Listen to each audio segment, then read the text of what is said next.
All right, let's get this show started. In today's news, Colby Covington reacts to the possible towel throw at UFC Tampa. As many of you know, Covington fought Joaquin Buckley in the main event of UFC Tampa a few weeks ago. Unfortunately for Colby, things didn't pan out the way he had planned. Instead of bouncing back from his previous defeat, he suffered a doctor's stoppage loss due to a nasty cut that blinded his eye. It was later reported that his corner, including Chael Sonnen, wanted to throw in the towel because of the cut. During a recent live stream on Twitch, Colby shared his thoughts on the situation. Wesley, opinion on Chael throwing in the towel. I mean,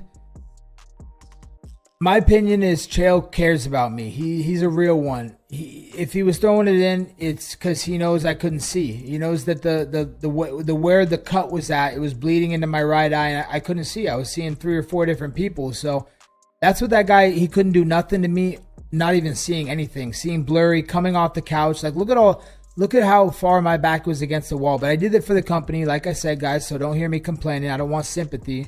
But I did that for the company. But he knew that I couldn't see. So if he was going to do it, it's because he cares about me, and he just knows that I couldn't see, and it was going to be tough to overcome. But I thought I was coming on stronger, and I feel like they were going to have to throw in the towel for Buckley by round 5. So it sucks. It's unfortunate.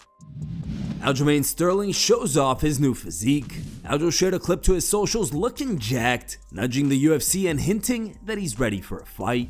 The Funk Master also publicly revealed that he walks around at 170 pounds.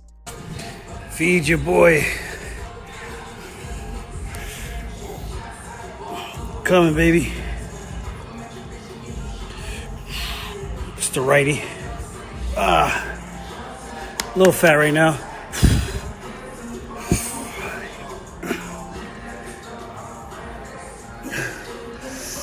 We'll be ready. Let me know, Shelby. Let me know. Chris Curtis backtracks on recent spy accusations. Just over 2 weeks out from their middleweight showdown, Curtis accused his opponent, Roman Kopylov, of sending spies to infiltrate his training camp ahead of their fight on January 11th.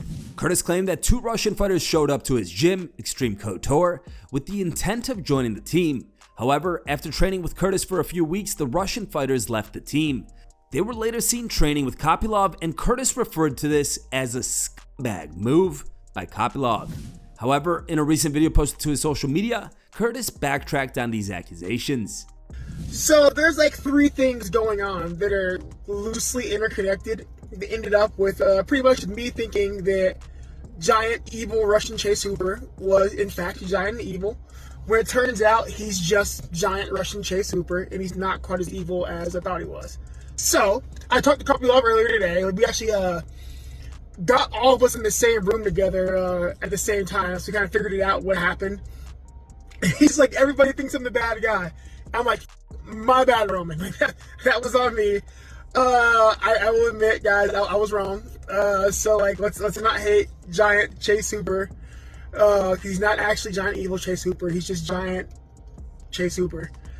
And to the other Russians, I apologize once again. That was on me. Like a lot of kind of things fell into place weirdly that led to this. But I was wrong. I'm never afraid to say that I was wrong, and that was on me. So once again, I apologize, Kopylov. Guys, we can start being nice to Kopylov again. It's okay. He's not actually evil. He's even a pretty cool dude, actually. So yeah, there it is. That is the end of the Russia Extreme Couture saga there. So my bad, guys, my bad. Michael Bisping reacts to the Conor McGregor vs. Logan Paul fight announcement. McGregor's proposed clash against Logan Paul is set to go ahead, with both men making a staggering $250 million in the battle. The fight is expected to take place in India at Mumbai's iconic Wankhede Stadium next year. Speaking on his BYM podcast, Bisping reacted to the announcement and shared his honest take on the matchup. The Count believes that the old Conor would absolutely destroy Logan, but now things look a bit different. Despite this change, Bisping still believes that Conor should take the fight and get paid. Conor's, he's a much better striker than Logan Paul. Remember, Logan also fought Floyd Mayweather, and whilst he was twice the size of him, he did gas, he did get tired, and Floyd rightly won. He didn't stop him like he did Conor. However, that was a referee stoppage.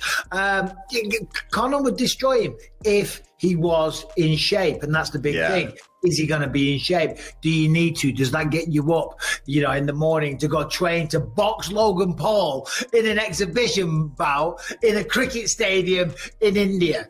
I think Conor in his prime would absolutely destroy Logan Paul, but this isn't Conor in his prime. Hey, listen, fair play. I know a lot of people want to see Conor in the UFC for obvious reasons. But let's be honest, he's been there, he's done it. He's got the T-shirt. He was a two-weight division champion simultaneously, set the world on fire. He's done that. He'll never reach those heights again. And if you can get a claim to 250 million for an exhibition match where you don't even really need to train, where the stakes aren't even that high, where you're not going to get injured in a training camp, Jesus Christ. I got to say fair play to both men. Jamahal Hill goes off on Mike Perry and Michael Johnson. Johnson was recently a guest on Perry's Overdogs podcast, where he was asked about Hill's recent altercation with Alex Pereira at the UFC PI. There, Johnson criticized Hill's behavior, calling it clown shit, and accused him of doing it for views. And then he starts talking shit. What did y'all think about that? I mean, that's some clown shit.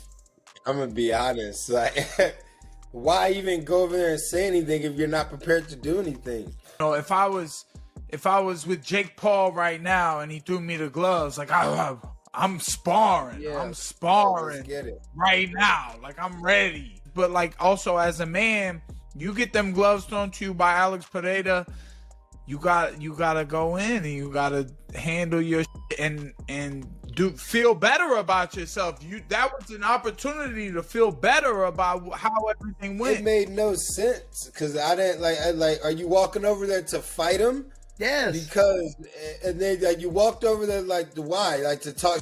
Now if he would have walked over there and been cool with him, then there wouldn't have been no problem. But now he's trying to get views or trying to act a certain way by going over here and jumping in his face. And he's lucky Alex didn't have a mindset like somebody like me or you, because honestly, he should have got hit. Like, why are you coming over here like talking? And they wouldn't have thought anything about it. He would have caught one in the chin, it would have got broken up, and then he would have looked like a complete fool over there. I think he. Now, Hill's fired back, tweeting, "Gang, you a bitch and you one of the biggest clowns and pussies on the roster. They keep you around to get slept by debut fighters. I've made more money than you and you've been here 3 times as long as I, so I would expect you to know the money game. Find out what it is when I'm on that time. For real, for real." Followed up with, "And like I told Alex, we don't need gloves. Same goes for anybody that want to try me that I'm not getting paid for." Alex Pereira teases a surprise fight at UFC Sydney. The UFC light heavyweight champion might be returning for UFC 312 to face a yet-to-be-announced opponent. Check this.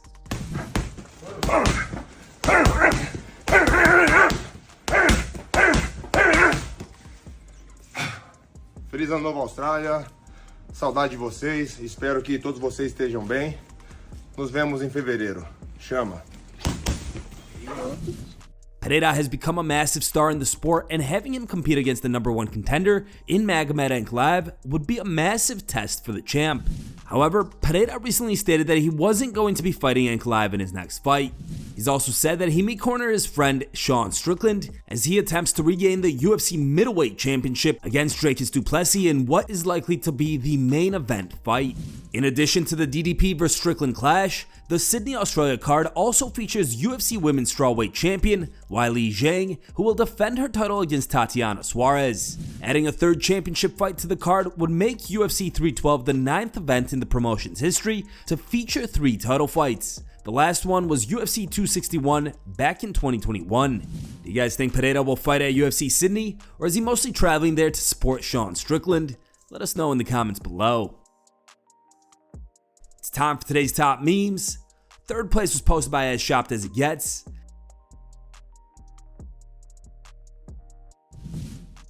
Second place was posted by MMA Fan.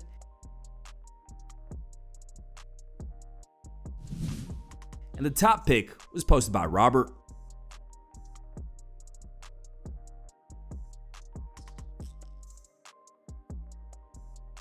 Thanks for watching. If you like the content, smash that like button and don't forget to subscribe to stay in the talk.